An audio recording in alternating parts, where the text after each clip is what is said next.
ಕೊಟ್ಟಿದ್ದೆವು account ಕೂಡ seize ಮಾಡಿ ತನ್ನ ವಶದಲ್ಲಿ ಇಟ್ಟುಕೊಂಡಿದೆ. ಆದರೆ ಇವತ್ತಿನವರೆಗೂ ದುಡ್ಡು ಮಾತ್ರ ಯಾರಿಗೂ ಹಿಂತಿರುಗಿಸಿಲ್ಲ.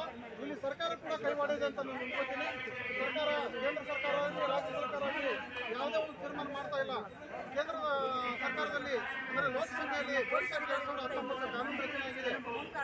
5 ವರ್ಷ ಆಯಿತು ಕಾನೂನು ರಚನೆಯಾಗಿ. ಇವತ್ತಿನವರೆಗೂ ಆ ಕಾನೂನು ಮುಖಾಂತರ ಹಣ ಸಿಗಬೇಕಾಗಿದೆ. ಇವತ್ತಿನವರೆಗೂ ಯಾರಿಗೂ ₹1 ಮುಟ್ಟಿಲ್ಲ. ಅದರಿಂದ ನಮ್ಮ ಏಜೆಂಟರು ಈಗಾಗಲೇ ದೇಶದಲ್ಲಿ 5 ಲಕ್ಷ ಜನ ಆತ್ಮಹತ್ಯೆ ಮಾಡ್ಕೊಂಡಿದ್ದಾರೆ. ಈಗಾಗಲೇ ಸಾಕಷ್ಟು ಏನು ಕುಟುಂಬಗಳಿದ್ದಾವೆ ಎಲ್ಲ ಬೀದಿಗೆ ಬಂದಿದ್ದಾವೆ. ಸಾಕಷ್ಟು ಏಜೆಂಟರು ಬಿಟ್ಟು ಹೋಗಿದ್ದಾರೆ, ಆತ್ಮಹತ್ಯೆ ಮಾಡ್ಕೊಂಡಿದ್ದಾರೆ. ಅನಾಹುತಗಳು ಸಾಕಷ್ಟು ಆದರೂ ಕೂಡ ಸರ್ಕಾರ ಯಾವುದೇ ಎಚ್ಚೆತ್ತುಕೊಳ್ತಾ ಇಲ್ಲ. ಇದಕ್ಕೆ ಇಂಥ ಒಂದು ಮಂಡ್ಯ ಸರ್ಕಾರಕ್ಕೆ ನಾವು ಉತ್ತರ ಹೇಳ್ಬೇಕಂತಂದ್ರೆ ಬರೀ ಒಂದು ಸೆಪ್ಟೆಂಬರ್ 30ರಂದು ಇವತ್ತೇನು ಪ್ರತಿಭಟನೆ ಮಾಡ್ತಾ ಈ ಪ್ರತಿಭಟನೆ ಸಹಕಾರದಲ್ಲಿ ತಲುಪ್ತದೆ.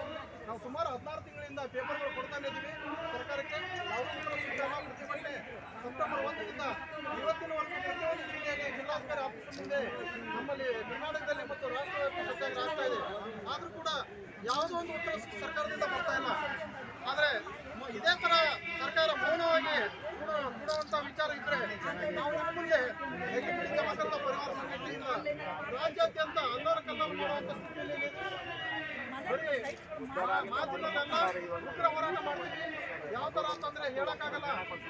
ಕರ್ನಾಟಕದಲ್ಲಿ ಬಂದು ಫ್ರೀಡಂ ಪಾರ್ಕಲ್ಲಿ ಬಂದು ಲಕ್ಷಾಂತರ ಜನ ಕೂಡ್ತೇವೋ ಅಥವಾ ಪಾದಯಾತ್ರೆ ಮಾಡ್ತೇವೋ ಯಾವುದಂತ ಹೇಳಕ್ಕಾಗಲ್ಲ. ಅಥವಾ ವಿಧಾನಸೌಧ ಮುತ್ತಿಗೆ ಹಾಕುವಂತ ಪರಿಸ್ಥಿತಿ ಬರ್ಬೋದು. ಇಂತಹ ಸ್ಥಿತಿನ ಸರ್ಕಾರ ತಂದ್ಕೊಬಾರ್ದಂತ ನಾನು ಹೇಳ್ಕೊತೀನಿ. ಒಂದ್ ವೇಳೆ ಇನ್ನೂ ಸುಮ್ಮನೆ ಆದ್ರೆ ಮುಂದಿನ ಕ್ರಮಗಳನ್ನು ನಾವು ಜರುಗಿಸ್ತೀವಿ. ಯಾಕಂದ್ರೆ ನಮ್ಗೆ ನೋವಾಗಿದೆ. ಮೇಲಧಿಕಾರಿಗಳನ್ನ ಮೀಟ್ ಮಾಡೋದಾಗ್ಲಿ ಏನಾದ್ರು ಮಾಡಿದ್ರೆ ತಾವು? ಮಾಡಿದ್ದೀವ್ರಿ ಸರ್. ನಾವು ಬಾಗಲಕೋಟೆ ಜಿಲ್ಲೆಯಿಂದ ಬಂದಿದ್ದು. ನಾವು ಎಲ್ಲರಿಗೆ DC ಆಫೀಸಿಗೂ ಮನವಿ ಕೊಟ್ಟಿದ್ದೆವು. ಅಂದ್ರೆ ಕೇಂದ್ರ ಸರ್ಕಾರಕ್ಕೆ ಮನವಿ ಕೊಟ್ಟಿದ್ದೆವು, ರಾಜ್ಯ ಸರ್ಕಾರಕ್ಕೆ ಮನವಿ ಕೊಟ್ಟಿವು. ಆದ್ರೆ ಬರ್ಡ್ಸ್ ಆಕ್ಟ್ ಕಾನೂನಲ್ಲಿ ನಮ್ಮ ರೊಕ್ಕ ಬರ್ಬೇಕಂತ ಹೇಳಿ ಅನ್ನೋದು ಕಾನೂನು ಜಾರಿಗೆ ಆಗೈತಿ. ರಾಜ್ಯ ಸರ್ಕಾರ ಜಾರಿಗೆ ತರಾಕತ್ತಿಲ್ಲ, ನಮ್ಗೆ ದುಡ್ಡು ಬರಾಕತ್ತಿಲ್ಲ ರೀ. ಆದ್ರೆ ನಾವೇನೈತಿ ನಾವೆಲ್ಲ ಏಜೆಂಟ್ ನಾವು ಸಿಕ್ಕಾಪಟ್ಟಿ ಗ್ರಾಹಕರ ದುಡ್ಡು ತುಂಬಿಕೊಂಡಿದ್ದೀವಿ. ನಮ್ಗೆ ಸಿಕ್ಕಾಪಟ್ಟಿ ತ್ರಾಸ ಕೊಡಕತ್ತಾರ. ಈಗ ನಮಗೇನೈತಿ ನಾವು ದುಡ್ಡು ಕೊಡೋರಿಗೆ ನಾವು ಹೋರಾಟ ಬಿಡಂಗಿಲ್ಲ.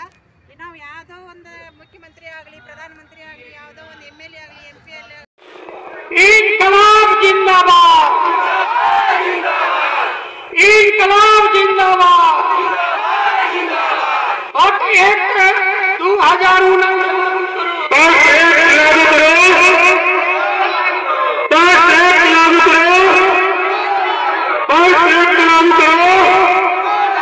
हमारा पैसा वापस करो, हमारा पैसा वापस,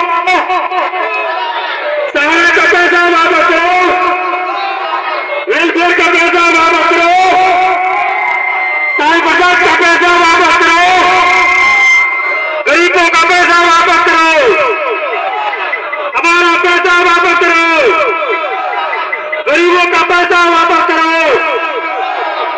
हमारा पैसा वापस करो, गरीबों का पैसा वापस करो, बहुत टैक्स लागू करो, बहुत टैक्स लागू करो, 180 दिन में पैसा वापस करो,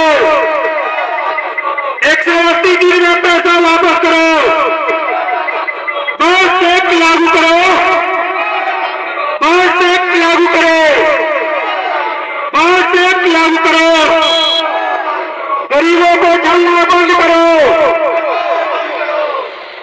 गांधी पूरे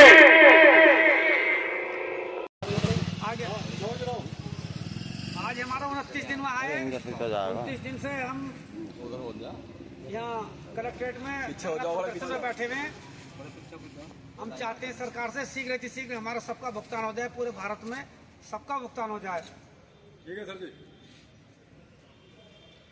एक नारा तो लगा दो। कॉपी तो पूछ लीजिए। दान करो या सत्ता छोड़ो, ठग बेईमानो भारत छोड़ो, दान करो या सत्ता छोड़ो, ठग बेईमानो भारत छोड़ो। बस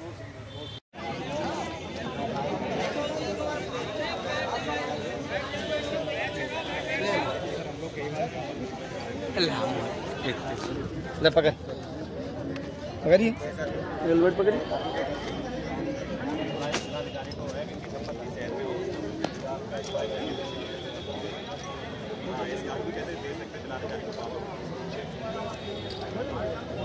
हमारी बात जरूर पहुंच जाए और हमें इसका रिप्लाई मिले क्या चल रहा है। क्योंकि आज सर हम बिल्कुल चीज जानने के लिए तैयार बैठे, क्योंकि 2015 से हमारा संघर्ष जारी है। 2023 में हम लोगों के आवेदन जमा हो चुके हैं, लेकिन अभी तक तहसील स्तर पर उन आवेदनों का आकलन नहीं हुआ है। इस कंपनी में कितना पैसा जमा है, कंपनी में जो मालिक था वो बाहर है, अंदर है, फरार है, अभी तक कोई जानकारी प्रगति जानकारी दिलाई जाए। 30 दिन होगा हमें ज्ञापन डेली देते हुए, इसकी माध्यम से हमें जानकारी होनी चाहिए हमारे इस ज्ञापन की कहाँ तक प्रगति चल रही है। तो यहाँ भी जिले पर कार्य जो चल रहा है उसका कितना कार्य हो चुका है। राजीव शर्मा के थोड़ा सा